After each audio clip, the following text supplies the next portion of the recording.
amazing how fast time flies, especially the summer. Here we are. We're going to be talking about the middle of July already because the Special Olympics are coming up. And joining us is the Games Manager for the Special Olympics Ontario Provincial Summer Games, Acting Staff Sergeant Debbie Pendlebury. Good to have you here. Thank you for having me. I'm happy to be here. So we're talking about the Special Olympics happening next weekend already.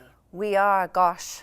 Yes, time flies when you're having fun, I guess. I know. Summer just zooms by. But when you're in the planning stages, as you are, I'm sure time flies even faster. It's been flying the last few months. There's been a lot to do, but things have really come together, and we're excited to have what we think is going to be the best provincial games for our Special Olympic athletes. Tell us a little bit about what we're going to experience.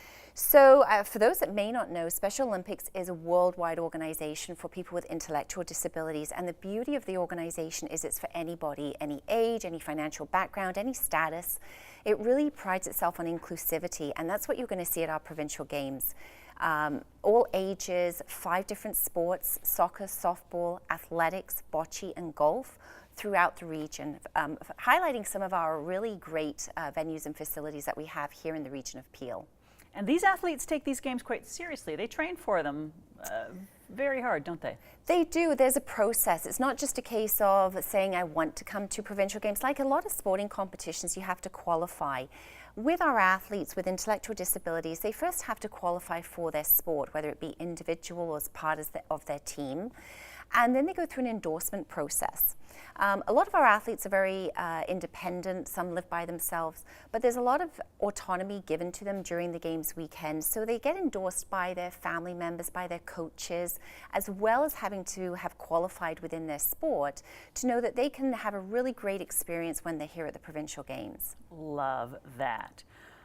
So we've talked a little bit about the sports, so many to choose from, and we as spectators can choose which sports we want to see, right? The beauty of it is the sports runs the Thursday afternoon, next Friday and Saturday. All the events are free to go to. We would love to have the public come out and support these athletes. They love to compete, they love to win medals, they love to make good friends, but they also love to see people out watching and supporting them. For many of them, this has been a process to get to provincial games.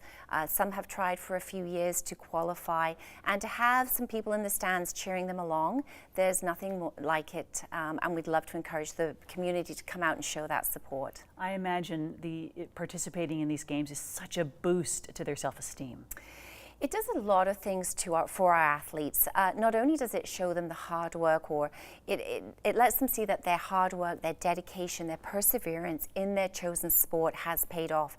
And remember, for many of our athletes, they are multi-talented, meaning that this year they may be competing in softball, but in winter they may be qualifying for downhill skiing or ice skating. So many of our athletes actually compete in various different sports. And it also teaches them social skills, it teaches them independence, it teaches a lot of life skills beyond just the sport itself. And that's the whole reason for Special Olympics, the organization, is it teaches skill sets beyond just what the sport offers. It's all about what's possible with the Special Olympics, isn't it?